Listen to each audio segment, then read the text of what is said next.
जी आया नूं खुशामदीद। तुसी ते तुहाडा परिवार हरदम रहे सेहतयाब। इस दुआ दे नाल लै हाज़र मैं PTC न्यूज़ का एक खास उपराला डॉक्टर स्पीक, जिस विच वक्-वक् बीमारियां बारे असीं करदे हां चर्चा वक्-वक् डॉक्टर्स दे नाल, तां जो सही समय ते मिल सके तुहानूं सही सलाह। ते कदों तुहानूं न्यूरो सर्जन की सलाह लैनी चाहिए है, इस बारे अज असीं चर्चा करेंगे। ते साडे नाल कैपिटल हॉस्पिटल जलंधर तो न्यूरो सर्जन ने doctor Amit R Patil. Doctor साहब जी आया बहुत बहुत स्वागत है तुहाडा। हाँ जी, PTC न्यूज़ का बहुत बहुत धन्यवाद। आज उन्होंने यहाँ पे आमंत्रित किया है। जो न्यूरो सर्जरी की जो जटिल समस्याएं हैं उसके बारे में आज हम विस्तार से चर्चा करेंगे, और जो भी हमारे प्रेक्षक हैं उनकी जो भी कॉमन प्रॉब्लम्स होते हैं उसके बारे में डिटेल में डिस्कशन करेंगे। अच्छा डॉक्टर साहब, जिवें तुसीं कॉमन प्रॉब्लम की गल की है, सिर पीड़, सिर दर्द जिहड़ा है, सिर पीड़ एक बड़ी कॉमन प्रॉब्लम है, पर उहदे विच तुहानूं की लगदा है कि न्यूरो सर्जन की जिहड़ी सलाह है वो कदों लैनी चाहिए या उसनूं लाइटली लेना चाहिए? आप कभी तेल ला के या बाम ला के या मेडिसिन खा के भी उसका इलाज कर लेना चाहिए? देखो, सिर दर्द जो है ये एक आजकल बहुत ही कॉमन मेडिकल प्रॉब्लम हो गई है। जो आधुनिक जीवन शैली, मोबाइल का बहुत ज़्यादा इस्तेमाल करना और बदलती हुई लाइफस्टाइल के कारण इसका जो प्रसार है वो आम जनता के बीच काफ़ी बढ़ गया है। अब ये जो सिर दर्द है ये कई प्रकार के होते हैं, जैसे कि सबसे सिंपल और सबसे कॉमन जो है वो होता है tension headache. Tension headache usually stressful दिन भर काम करने के बाद जो है शाम के समय होने वाला एक सिंपल टाइप का हेडेक होता है। इसके अलावा जो दूसरा कॉमन टाइप का जो हेडेक नॉर्मली आम जनता के बीच पाया जाता है वो उसे हम कहते हैं माइग्रेन। तो माइग्रेन जो है उसमें आधे सिर में दर्द होना, साथ में चक्कर आना, उल्टी का मन करना, आंखों के सामने फ्लैशेस ऑफ लाइट दिखाई देना, या कई बार कुछ लोगों को केवल गर्दन में दर्द भी होता है जिसे हम सर्वाइकल माइग्रेन भी कहते हैं। तो ये एक अलग काफ़ी कॉमन हेडेक होता है, और इसका जो इलाज है वो भी अपने लाइफस्टाइल में ही छुपा हुआ है। क्यों इसमें जो है आपको अपनी लाइफस्टाइल को कैसे बेहतर करना है, कैसे एक हेल्दी लाइफस्टाइल अडेप्ट करना है। खाने में जो है जैसे अलग अलग केमिकल्स है, जैसे sauce, ketchup, vinegar, coffee, chocolate, perfumes वगैरह का इस्तेमाल कम करना, यही इसका मेन इलाज है। अब इसमें जो खास ध्यान देने वाली बात है वो ये है कि जो कौन से टाइप के सिर दर्द है जो इस बात का की तरफ इशारा करते हैं कि ये कोई गंभीर बीमारी हो सकती है। इसमें होता है कि जैसे अगर किसी को अचानक ही बहुत तेज़ सिर में दर्द हो, साथ में उल्टी का मन करे, या अगर नज़र में कोई धुंधलापन हो, या जैसे किसी को एक साइड कमजोरी आ जाए, या चलते समय अगर ऐसा लग रहा है कि जैसे एक साइड बैलेंस जाए, तो ये कुछ खास लक्षण है जिसमें इस चीज़ का इशारा मिलता है कि ये ज़रूर कोई गंभीर ब्रेन से रिलेटेड प्रॉब्लम हो सकती है। और इन पेशेंट्स को जितना जल्द से जल्द हो न्यूरो सर्जन से कंसल्टेशन करना ज़रूरी होता है, ताकि आगे कुछ जांचें हो सके, जैसे CT स्कैन और MRI, और इसके बारे में निदान हो सके।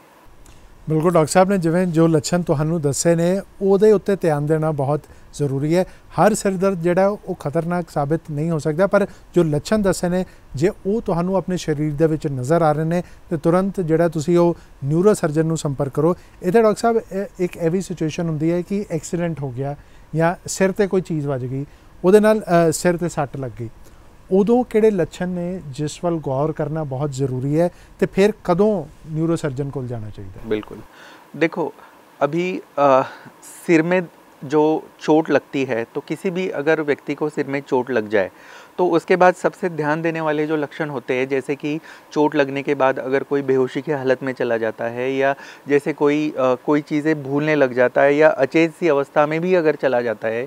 इसके अलावा उल्टी आना, कान नाक से ब्लीडिंग होना, या अगर किसी को मिर्गी के दौरे पड़ जाए, तो इनमें से अगर कोई भी लक्षण हो तो ऐसी कंडीशन में मरीज़ को जितना जल्द से जल्द हो निकट के अस्पताल में, जहाँ पे न्यूरो सर्जन अवेलेबल हो, ऐसे अस्पताल में ले जाना ज़रूरी होता है। क्योंकि कई बार इसमें आगे CT स्कैन करके ये देखना ज़रूरी है कि कोई अंदरूनी चोट तो नहीं है।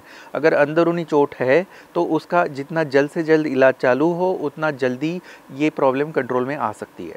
बिल्कुल डॉक्टर साहब ने जिवें कहा कि जे ये लक्षण जिहड़े जे सिर ते सੱਟ लगी तुहानूं नज़र आ रहे तो तुरंत तुसीं जिहड़ा न्यूरो सर्जन नाल संपर्क कर सकते हो। तो डॉक्टर साहब ये भी एक कॉमनली कहा जाता है कि जे सिर ते सੱਟ लगी है तो ब्लड जिहड़ा है भावें नक के जरिए या कंन के जरिए निकल गया ਉਹ ਚੰਗਾ ਹੁੰਦਾ ਨਿਕਲਣਾ?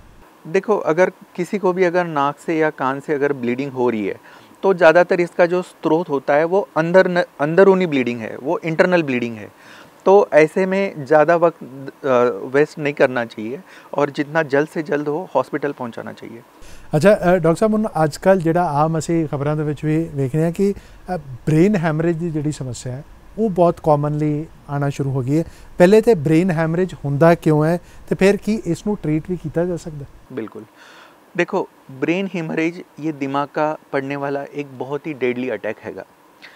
ब्रेन हेमरेज जो है, जैसे बहुत कॉमनली जो ओल्ड एज पेशेंट्स होते हैं, 50-60 साल के ज़्यादा उम्र वाले, जिनको ब्लड प्रेशर की बीमारी होती है, तो ब्लड प्रेशर कई बार आउट ऑफ कंट्रोल रहता है और जब बीपी बढ़ जाता है 190-200 के आगे चला जाता है, तो ऐसे मरीज़ों में जो दिमाग की बारीक खून की धमनियाँ होती है वो फटने के कारण दिमाग में रक्तस्राव हो जाता है और इसी को ब्रेन हेमरेज कहते हैं।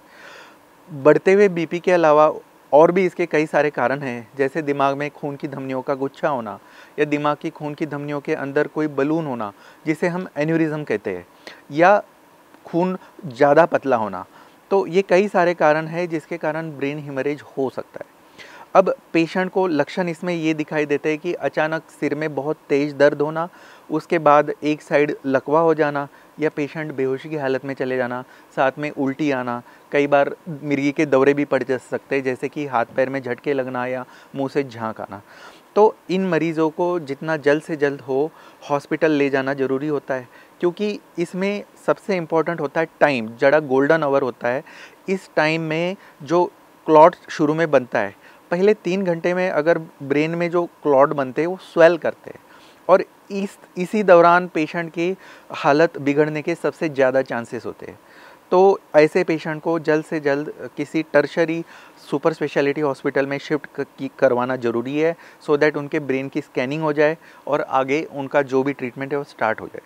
मतलब इलाज इधर हो सकता है? बिल्कुल, इलाज इसका हो सकता है, बट कई बार ऐसे पेशेंट को जो क्लॉट बने वो दिमाग के कौन से हिस्से में बने, बाहरी सतह पे बने या दिमाग के अंदर डीप बने, कौन सी जगह पे बने, इस हिसाब से उसकी दवाई से या ऑपरेशन से इलाज संभव है। डॉक्टर साहब, ਹੁਣ तक बहुत ही विस्तारपूर्वक ਤੁਸੀਂ ਜਾਣਕਾਰੀ ਦਿੱਤੀ ਹੈ ਤੇ ਹੁਣ ਮੈਂ ਤੁਹਾਡੇ ਤੋਂ ਇਹ ਜਾਣਨਾ ਚਾਹਾਂਗਾ ਕਿ ਜਿਵੇਂ ਲੰਬੀ ਬਿਮਾਰੀ ਕਿਸੇ ਨੂੰ ਚੱਲ ਰਹੀ ਹੈ, ਲਿਵਰ ਦੀ ਸਮੱਸਿਆ ਹੈ, ਡਾਇਬੀਟੀਜ਼ ਦੀ ਲੰਬੀ ਹੈ, ਕਿਡਨੀ ਦੀ ਬਿਮਾਰੀ ਚੱਲ ਰਹੀ ਹੈ, ਕਿ ਉਹਨਾਂ ਵਿੱਚ ब्रेन ਹੈਮਰੇਜ ਦੀ प्रॉब्लम हो सकती है? बिल्कुल, देखो, जिन पेशेंट्स को इस तरीके की बीमारियां होती है, ऐसे मरीज़ों में ब्रेन हेमरेज होने के चांसेस ख़ास तौर से जब बीपी बढ़ जाता है तो बहुत ज़्यादा बढ़ जाते हैं।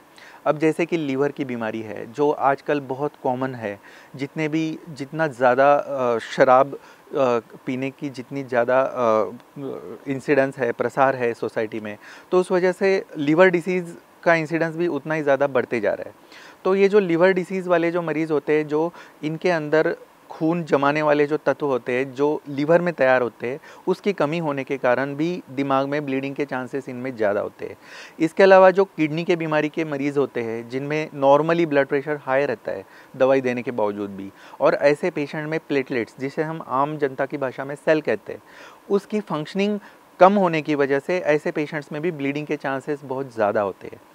तो ऐसे पेशेंट्स में अगर ब्लीडिंग ब्रेन हेमरेज हो जाता है तो समस्या और ज़्यादा जटिल हो जाती है। जो पहले से ऑलरेडी शरीर में दूसरी बीमारियां है, साथ में ब्रेन का भी अटैक पड़ गया, तो इस तरीके के पेशेंट को किसी मल्टी सुपर स्पेशलिटी हॉस्पिटल में जल्द से जल्द ले जाके, अगर ऐसे पेशेंट्स का ऐसी जगह इलाज होता है जहां एक छत के नीचे अलग अलग टाइप के स्पेशलिस्ट भी अवेलेबल है ट्रीटमेंट देने के लिए। इसके अलावा सारी सुविधाएं हैं, जैसे कि ICU, operation theatre, dialysis, blood bank, cath lab और भी जो दूसरी मेडिकल इमरजेंसी सर्विसेज की ज़रूरत पड़ सकती है। तो ऐसे पेशेंट की बचने की संभावना बहुत बढ़ सकती है, जैसे कि हमारे कैपिटल हॉस्पिटल में ये सारी सुविधाएं है। बिल्कुल, जिवें कि डॉक्टर साहब ने कहा कि कैपिटल हॉस्पिटल दे विच सारी सुविधावां मौजूद ने, तो खास तौर पर अज दे तरीक दे विच लोकां नूं इह हुंदा कि सानूं भटकना ना पए, इधर उधर ना जाना पए, इक्को जगह ते जे सारा पुख्ता इंतजाम है, सही इलाज उन्हां दा हो रहा है, ਤੇ ਉਹਦੇ ਵਿੱਚ ਉਹਨਾਂ ਨੂੰ ਬਹੁਤ ਆਸਾਨੀ ਰਹਿੰਦੀ ਹੈ, ਕਿਉਂਕਿ ਇੱਕ ਤਾਂ ਮਰੀਜ਼ ਜਿਹੜਾ ਉਹ ਵੈਸੇ ਹੀ ਪਰੇਸ਼ਾਨ ਹੁੰਦਾ ਬਿਮਾਰੀ ਕਰਕੇ, ਜੇ ਉਹਨੂੰ ਭਟਕਣ ਵੀ ਲੱਗ ਜਾਏ ਤੇ ਫਿਰ ਸਮੱਸਿਆ ਹੋਰ ਜ਼ਿਆਦਾ ਵੱਧ ਜਾਂਦੀ ਹੈ। ਇਹ ਤਾਂ ਡਾਕਟਰ ਸਾਹਿਬ ਮੈਂ ਜਿਵੇਂ ਬ੍ਰੇਕ ਵਿੱਚ ਜਾਣ ਤੋਂ ਪਹਿਲੇ ਜ਼ਿਕਰ ਕੀਤਾ ਸੀ ਕਿ ਮਿਰਗੀ ਦਾ ਦੌਰਾ ਹੈ ਜਾਂ ਫਿਟਸ ਨੇ, ਉਹਨਾਂ ਦੇ ਜਿਹੜੇ ਕਾਰਨ ਨੇ ਉਹ ਕਾਰਨ ਕੀ ਰਹਿੰਦੇ ਨੇ, ਕਿ ਉਹ ਵੀ ਇੱਕ न्यूरो प्रॉब्लम ही है? बिल्कुल, देखो मिर्गी के दौरे या जिसे हम फिट्स भी कहते हैं, ये प्रॉब्लम जो है इसके कई सारे कारण होते हैं। वो जैसे कि किसी को दिमाग में कोई छोटी रसोली होना, या किसी को दिमाग में कोई पुरानी सिर की चोट के निशान होना, या किसी को अगर कोई पुराना स्ट्रोक हुआ हो उसके निशान होना, या कई बार शरीर में कोई बुखार चल रहा हो, कोई इन्फेक्शन चल रही हो, वो इन्फेक्शन दिमाग में चढ़ जाना, या कई बार ऐसा भी होता है कि सारे टेस्ट कराने के बाद उसका कोई कारण भी नहीं पता चलता है, जिसे हम नाम देते हैं इडियोपैथिक एपिलेप्सी। तो ये कोई अलग बीमारी है, बट ये अंडरलाइंग किसी ब्रेन की मेजर न्यूरो प्रॉब्लम का एक लक्षण है। तो इस दौरान फिर करना की चाहिए? देखो, अगर किसी को आपके सामने अगर कहीं फिट्स पड़ने लग जाते हैं तो ऐसे पेशेंट को तो सबसे पहले खब्बे पासे करवट दिला के उसकी पीठ को थपथपाना चाहिए, वो ताकि उसको जो उल्टी आ रही है या उसके मुंह के अंदर जड़ी लाड़ है वो उसके फेफड़े में ना जाए। अगर वो उसके फेफड़े में चली जाएगी तो ऐसे पेशेंट्स को निमोनिया होने के चांसेस होते हैं, जिसे हम एस्पिरेशन निमोनाइटिस कहते हैं। इसके अलावा जब ये पेशेंट थोड़ा स्टेबल हो जाए तो ऐसे पेशेंट को जितना जल्द से जल्द हो उसे हॉस्पिटल शिफ्ट करना ज़रूरी है, क्योंकि मिर्गी के दौरे अगर पहला दौरा पड़ने के बाद भी बार बार दोबारा दौरे पड़ सकते हैं, और जो बाद में पड़ने वाले दौरे होते हैं वो कई बार बहुत ज़्यादा सीरियस हो सकते हैं। ਇੱਥੇ ਡਾਕਟਰ ਸਾਹਿਬ ਇੱਕ ਉਹ ਵੀ ਚੀਜ਼ ਸੀ ਕਿ ਕਿਉਂਕਿ ਅਫਵਾਹਾਂ ਸਾਡੇ ਦੇਸ਼ ਵਿੱਚ ਬੜੀਆਂ ਫੈਲਦੀਆਂ ਨੇ। ਪਿੱਛੇ ਜੇ ਕਾਫੀ ਸਾਲ ਪਹਿਲੇ ਇੱਕ ਅਫਵਾਹ ਆਈ ਸੀ ਕਿ ਬੰਦ ਗੋਭੀ ਦੇ ਵਿੱਚ ਇੱਕ ਕੀੜਾ ਖਾਸ ਤੌਰ ਤੇ ਵੇਖਿਆ ਗਿਆ, ਉਹ ਦਿਮਾਗ 'ਚ ਗਿਆ, ਜਿਹਦੇ ਨਾਲ ਮਿਰਗੀ ਦੀ ਸਮੱਸਿਆ ਜਿਹੜੀ ਉਹ ਵਧੀ ਸੀ। ਉਹ ਕਿੰਨੀ ਕੁ ਸੱਚਾਈ ਉਹਦੇ ਵਿੱਚ ਰਹਿੰਦੀ? देखो, ऐसे तो जो नॉर्मल हमारी जो खाने पीने की चीज़ें है उससे दिमाग के दौरों से उसका बहुत ज़्यादा कोई रिलेशन नहीं हैगा, बट ये ज़रूर है कि सब्जियां अच्छी तरीके से अगर धो के नहीं खाए तो एक न्यूरोसिस्टिसर्कोसिस नाम की एक जड़ा वर्म होता है, जड़ा कीड़ा होता है, वो पहले इंटेस्टाइन के रास्ते ही दिमाग में जाके अलग अलग दिमाग में छोटी छोटी रसोलियाँ बना देता है। उस कारण भी ज़रूर दौरे पड़ सकते हैं। ਡਾਕਟਰ ਸਾਹਿਬ ਹੁਣ ਤੱਕ ਤੁਸੀਂ ਬਹੁਤ ਹੀ ਵਿਸਤਾਰਪੂਰਵਕ ਜਾਣਕਾਰੀ ਦਿੱਤੀ ਹੈ, ਭਾਵੇਂ ਉਹ ਸਿਰ ਦਰਦ ਦੀ ਸਮੱਸਿਆ ਹੋਵੇ, ਮਿਰਗੀ ਦੀ ਸਮੱਸਿਆ ਹੋਵੇ, ਕਿਵੇਂ ਲੰਬੀ ਬਿਮਾਰੀ ਜਿਹੜੀ ਹੈ ਉਹਦੇ ਕਾਰਨ ਤੁਹਾਨੂੰ ਕਿਹੜੀਆਂ ਸਮੱਸਿਆਵਾਂ ਜਿਹੜੀਆਂ ਉਹ ਆ ਸਕਦੀ ਹੈ, ਉਸ ਬਾਰੇ ਵੀ ਗੱਲ ਕੀਤੀ ਹੈ। ਪਰ ਡਾਕਟਰ ਸਾਹਿਬ ਇੱਕ ਆਮ ਤੌਰ 'ਤੇ ਇਹ ਵੀ ਧਾਰਨਾ ਬਣੀ ਹੋਈ ਹੈ, ਇਹਦੇ 'ਚ ਜਾਣਨਾ ਚਾਹਾਂਗੇ ਕਿੰਨੀ ਸੱਚਾਈ ਹੈ ਕਿ ਮਿਰਗੀ ਦੀ ਜੇ ਕਿਸੇ ਨੂੰ ਸ਼ਿਕਾਇਤ ਹੈ ਤੇ ਉਹਨੂੰ ਸ਼ਰਾਬ ਦਾ ਜਿਹੜਾ ਸੇਵਨ ਹੈ ਉਹ ਬਿਲकुल नहीं करना चाहिए? बिल्कुल, देखो जिनको मिर्गी की समस्या होती है, ऐसे पेशेंट्स अगर अल्कोहल कंज्यूम करते हैं तो ऐसे पेशेंट में जो दौरे पड़ने की जो संभावना होती है वो संभावना भी काफ़ी ज़्यादा बढ़ जाती है। और इसके अलावा जो दौरे पड़ते हैं वो बहुत तीव्र तरीके के दौरे पड़ सकते हैं कि दौरे के दौरान पेशेंट गहरी कोमा में जाना, या पेट में से जो उल्टी है वो फेफड़े में जाना, इस तरीके की इसमें खतरा बढ़ सकता है। तो दूसरा, जो दवाई लेने से जो दवाई मिर्गी की दौरे के लिए चल रही होती है, जड़ी मेडिसिन चल रही होती है, अल्कोहल लेने से वो दवाई का प्रभाव भी कम हो जाता है। कई बार अल्कोहल का और उस दवाई का इंटरेक्शन होने से उससे और समस्या और ज़्यादा जटिल हो सकती है। इसलिए मिर्गी के दौरे के पेशेंट्स ने हमेशा हमेशा के लिए शराब से दूर रहना ज़रूरी है। कई बार तो ऐसा भी हो सकता है कि दवाई का कोर्स पूरा करने के बाद भी कई साल बाद अल्कोहल का सेवन करने की वजह से दौरे पड़ जाते हैं। बिल्कुल, वैसे तो हर इंसान ਨੂੰ ਜਿਹੜਾ ਸ਼ਰਾਬ ਦਾ ਜਿਹੜਾ ਸੇਵਨ ਜੇ ਉਹ ਕਰਦੇ ਨੇ ਜਾਂ ਬਹੁਤ ਜ਼ਿਆਦਾ ਕਰਦੇ ਨੇ ਤੇ ਉਹ ਕਈ ਸਾਰੀ ਸਮੱਸਿਆ ਤੋਂ ਦੋ ਚਾਰ ਹੋ ਸਕਦੇ ਨੇ। ਪਰ ਜਿਵੇਂ ਡਾਕਟਰ ਸਾਹਿਬ ਨੇ ਕਿਹਾ ਕਿ ਮਿਰਗੀ ਦੇ ਜਿਹੜੇ ਪੇਸ਼ੈਂਟ ਨੇ ਉਹਨਾਂ ਨੂੰ ਤਾਂ ਇਹਦੇ ਤੋਂ ਬਿਲਕੁਲ ਹੀ ਗੁਰੇਜ਼ ਜਿਹੜਾ ਉਹ ਕਰਨਾ ਚਾਹੀਦਾ ਹੈ। ਅੱਛਾ ਡਾਕਟਰ ਸਾਹਿਬ, ਜਿਵੇਂ ਬ੍ਰੇਕ ਵਿੱਚ ਜਾਣ ਤੋਂ ਪਹਿਲੇ ਮੈਂ ਕਿਹਾ ਸੀ ਕਿ ਦਿਮਾਗ ਦੇ ਵਿੱਚ ਰਸੌਲੀ ਦੀ ਜਿਹੜੀ ਗੱਲ ਹੈ ਉਹ ਆਮ ਲੋਕਾਂ ਦੇ ਵਿੱਚ ਵੇਖਣ ਨੂੰ ਮਿਲਦੀ ਹੈ, ਕਿ ਹਰ ਰਸੌਲੀ ਜਿਹੜੀ ਹੈ ਉਹ ਖਤਰਨਾਕ ਹੋ ਸਕਦੀ? देखो, दिमाग की रसोली, जिसे हम ब्रेन ट्यूमर के नाम से भी जानते हैं, ये एक बहुत ही जटिल समस्या है जो किसी भी उम्र के व्यक्ति में, चाहे वो छोटा बच्चा हो, चाहे मिडल एजेड हो, चाहे ओल्ड एज में हो, वो किसी भी उम्र में किसी को कभी भी हो सकती है। अब सारी दिमाग की रसोलियाँ जो है, जैसे अगर नॉर्मली किसी पेशेंट को अगर ये चीज़ डायग्नोस हो जाती है कि बहुत ज़्यादा सिर दर्द हो रहा है या एक साइड में कोई लकवा जैसा हो रहा था या कोई मिर्गी का दौरा हुआ है, और उसके बाद स्कैनिंग में चलो सामने कोई रसोली जब निकल आती है, तो मरीज़ तो बहुत ज़्यादा घबरा तो जाता ही है, उसके साथ साथ उसके रिश्तेदार या उसे जानने वाले भी घबरा जाते हैं और उन्हें ऐसा लगता है कि अभी तो ये इसका बचना नामुमकिन है। बट असल में अभी ऐसा नहीं है। जो आधुनिक साइंस है उसमें अभी बहुत अलग अलग टाइप के ऑप्शंस इसमें आ गए हैं। आम तौर पे अगर देखा जाए आम जनता के लिए, अगर हम दिमाग की रसोलियों को अगर क्लासीफाई करें तो उसमें दो टाइप की रसोलियाँ होती है। एक वो रसोलियाँ होती है जिसे हम कैंसरस रसोली कहते हैं, और दूसरी जो रसोली होती है जो नॉन कैंसरस या चिकित्सकीय भाषा में उसे हम बिनाइन ट्यूमर कहते हैं। तो जो बिनाइन ट्यूमर होते हैं ब्रेन के, अगर उसका ऑपरेशन करके अगर रसोली को पूरी तरीके से निकाला जाता है तो मरीज़ को उस बीमारी से संपूर्णतः छुटकारा मिल जाता है। अब जो कैंसरस वाली रसोलियाँ होती है, ये रसोलियाँ ज़रूर ऐसी होती है कि उसकी जड़ें पूरे दिमाग में फैली होती है, बट उसमें भी अभी नए विकल्प अवेलेबल है, जैसे कि टारगेटेड रेडियोथेरेपी। ऑपरेशन करके रसोली निकालने के बाद जड़ी उस रसोली का जो मार्जिन्स होते हैं और जहाँ पे उसकी जड़ें ज़्यादा फैलने की संभावना होती है, उस रीजन में मरीज़ की स्कैनिंग को कंप्यूटर को फीड करके सॉफ्टवेयर ऐसे बने होते हैं कि उसी पर्टिकुलर टारगेटेड रीजन्स में रेडिएशन की हाई डोज डिलीवर की जाती है, जिससे रसोली दोबारा वापस आने के चांसेस बहुत ज़्यादा कम हो जाते हैं। इसके अलावा नई नई दवाइयाँ हैं जैसे कीमोथेरेपी, टिमोजोलामाइड वगैरह। इससे मरीज़ की जो लाइफ है उसकी क्वालिटी और उसका ड्यूरेशन, ये दोनों चीज़ें काफ़ी हद तक बढ़ाई जा सकती है। इसके अलावा जो दिमाग की रसोलियाँ होती है वो दिमाग में किस हिस्से से निकल रही है उस पर भी काफ़ी निर्भर करता है कि आगे इसका इलाज कितना अच्छी तरीके से संभव हो पाएगा, मरीज़ कितनी लंबी आयु जी सकेगा। जैसे कुछ बीमारियां जो होती है वो दिमाग के आवरणों से निकलती है, जिसे हम मेनिंजियोमास कहते हैं। तो ये भी एक बिनाइन टाइप की रसोली होती है, जिसका अगर ऑपरेशन करके पूरी तरह से उसे निकाल दिया जाए तो मरीज़ एक तरीके से नॉर्मल जीवन आगे जी सकता है। रसोलियाँ दिमाग के सेल से निकलती है, जिसे हम ग्लायोमास कहते हैं या एपेंडाइमोमास कहते हैं या जिसे हम ओलिगोडेंड्रोग्लायोमास कहते हैं।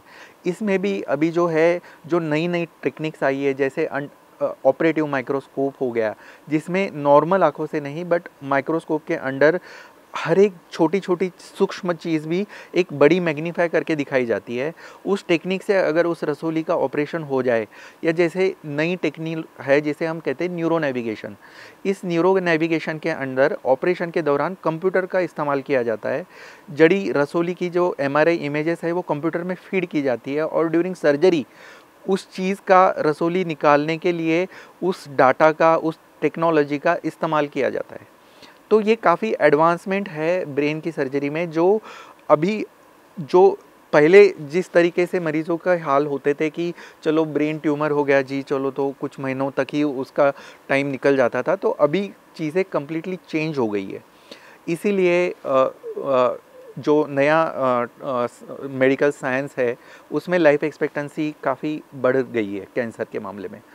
बिल्कुल इतने जिवें डॉक्टर साहब ने कहा कि टैक्नोलॉजी ਦਾ ਜਿਹੜਾ ਇਸਤੇਮਾਲ ਹੈ ਉਹ ਕਾਫੀ ਹੱਦ ਤੱਕ बढ़ गया है और कैपिटल हॉस्पिटल ਵਿੱਚ मेरे ख्याल बिल्कुल ये सारी फैसिलिटीज़ हैगी। और इसके बाद भी जो लगने वाला जो ट्रीटमेंट होता है पेशेंट को, जैसे ऑपरेशन के बाद जो रेडिएशन थेरेपी जिसका अभी हमने जिक्र किया, वो भी अंडर सेम टीम वो चीज़ दी जाती है। ਤੇ ਇਹਦਾ ਜਿਵੇਂ ਤੁਸੀਂ ਕਿਹਾ ਕਿ ਡਾਕਟਰ ਸਾਹਿਬ ਟਾਰਗੇਟਡ ਜਿੱਥੇ ਰਸੌਲੀ ਹੋਵੇ ਉੱਥੇ ਕੀਤਾ, ਇਹਦਾ ਇੰਪੈਕਟ ਕਿ ਬਾਕੀ ਸਰੀਰ ਤੇ ਵੀ ਹੁੰਦਾ है, बाकी पार्ट से होता है बॉडी? ये चीज़ बहुत ज़रूरी होती है। जैसे कुछ रसोलियाँ है, जैसे दिमाग की जड़ी पिट्यूटरी ग्रंथि की जड़ी रसोली होती है, वो रसोली का लोकेशन ऐसे होता है कि जो दोनों आँखों की जड़ी नसें होती है उस नसों के बिल्कुल बीच में वो रसोली होती है। तो इस जगह पे इस टेक्नोलॉजी का बहुत ज़्यादा इम्पोर्टेंस है कि रसोली ऑपरेशन से निकालने के बाद जब यहाँ रेडिएशन देनी होती है तो इसमें जो आँखों की नसें होती है उसका बचाव करना बहुत ज़रूरी होता है। अगर ये प्रिसीजन, ये टेक्नोलॉजी जिसे हम IMRT कहते हैं, वो अगर इसमें ना हो तो आँख वाली जड़ी नसें है वो जल सकती है, मरीज़ की नज़र पे ऑपरेशन के बाद भी असर पड़ने के चांसेस होते हैं। तो इसीलिए ये सारी टेक्नोलॉजी का इम्पोर्टेंस है। बिल्कुल बहुत ही पेचीदगी वाला एक काम है। खैर डॉक्टर साहब बहुत बहुत धन्यवाद ਤੁਹਾਡਾ ਸਾਡੇ ਨਾਲ ਜੁੜਨ ਲਈ। ਪਰ ਜਾਣ ਤੋਂ ਪਹਿਲੇ ਕੁਝ ਹੈਲਦੀ ਟਿਪਸ ਜਿਹੜੇ ਖਾਸ ਤੌਰ ਤੇ ਸਾਡਾ ਪ੍ਰੋਗਰਾਮ ਦਾ ਤੇ ਇਹੀ ਮਕਸਦ ਹੈ ਕਿ ਜੋ ਸਾਡੇ ਵਿਊਅਰ ਨੇ ਜਾਂ ਜੋ ਵੀ ਲੋਕ ਸਾਨੂੰ ਵੇਖ ਰਹੇ ਨੇ ਉਹਨਾਂ ਨੂੰ ਕਦੀ ਨਿਊਰੋ ਸਰਜਨ ਕੋਲ ਜਾਣ ਦੀ ਲੋੜ ਹੀ ਨਾ ਪਵੇ। ਉਹ ਕੀ ਟਿਪਸ ਨੇ?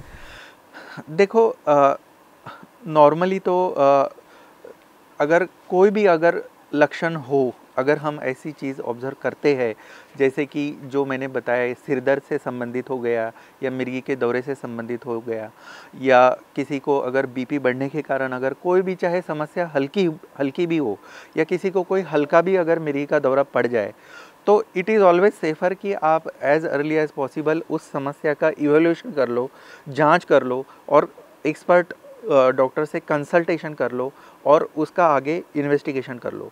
सो दैट कहते हैं, एक कहावत है कि stitch in time saves 9। So that कोई भी बीमारी अगर अर्ली स्टेज में पता चल जाए तो आगे होने वाली बहुत सारी दिक्कतें टाइम पे कंट्रोल हो सकती है। सही समय ते सही डॉक्टर तो सही इलाज है बहुत ज़रूरी।